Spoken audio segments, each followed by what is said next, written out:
Et par contre, tu ne vas pas nous reparler de référencement, parce que je crois que tu t'es largement étendu sur le sujet, mais par contre, tu nous parleras peut-être de formation également des gestionnaires de sites. Et par contre, Gabriel pourra aussi nous parler de la formation et des référencements. Donc, je vous laisse la parole à l'un à l'autre. Qui veut commencer ?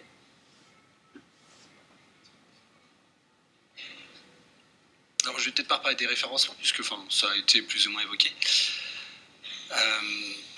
Peut-être commencer par rappeler une chose qui a été dite par Claude Rubinovitch, et André l'a évoqué aussi, c'est le changement de logique, donc une logique d'autorisation et une logique de service, d'accueil. Et je crois d'ailleurs, dans la deuxième partie de la table ronde, ça va être illustré par le document vidéo. Ce service, il est évidemment local. Alors c'est bien beau, on a parlé de contrats, on a parlé d'une tarification qui peut être homogène et intelligente. L'idée, c'est qu'en local, il faut un réel professionnalisme, il faut une réactivité, il faut une disponibilité, il faut un interlocuteur qui soit dédié.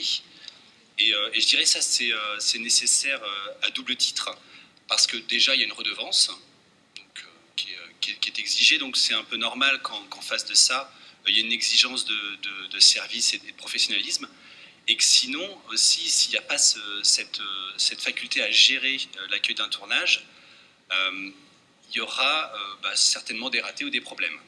Donc alors, après, la vraie question, je pense, c'est de se demander comment faire en sorte que les gestionnaires de sites soient professionnels et pour autant ne pas occulter leur mission première de service public qui est, quoi qu'il arrive, prioritaire. Et là, je pense que c'est l'action de l'API, et donc elle doit prolonger cette action, à faire monter en compétence les gestionnaires de sites pour justement que cet accueil des tournages soit simple, ou du moins qu'il soit moins chronophage. Alors, il y a 3 leviers, je pense, que je peux évoquer. Il y a peut-être, dans un premier temps, continuer ce que nous sommes en train d'initier, donc la journée d'aujourd'hui, on va dire dans un format plus ciblé, donc créer des ateliers, peut-être sur une base semestrielle avec les représentants des professions de l'audiovisuel, et donc l'administration, donc pour échanger les attentes et évidemment des outils, on va dire, assez pratiques pourraient sortir de ces ateliers. Le deuxième axe, ça peut être ce que fait l'API actuellement, c'est continuer à aider les administrations à gérer des cas particuliers, donc fonctionner en mode ad hoc. Par exemple, un nouveau sujet qui est arrivé, c'est comment gérer une récurrence d'un tournage donc pour une série, par exemple, sur un site public. Voilà. Donc, continuer à avoir ce rôle-là pour accompagner les gestionnaires publics.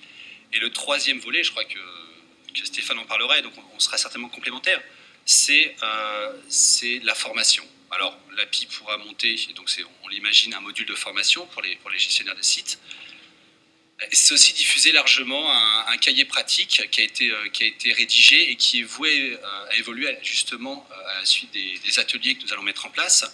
Donc, qui est un document qui se décline en plusieurs fiches pratiques avec le qui fait quoi sur un tournage, quelles sont les différentes étapes d'un tournage, quelles sont les questions clés juridiques que se posent les gestionnaires de sites. Donc ce document pratique, il est prêt, il va être diffusé largement aux gestionnaires de sites. Voilà concrètement les axes de travail de l'API pour accompagner les gestionnaires.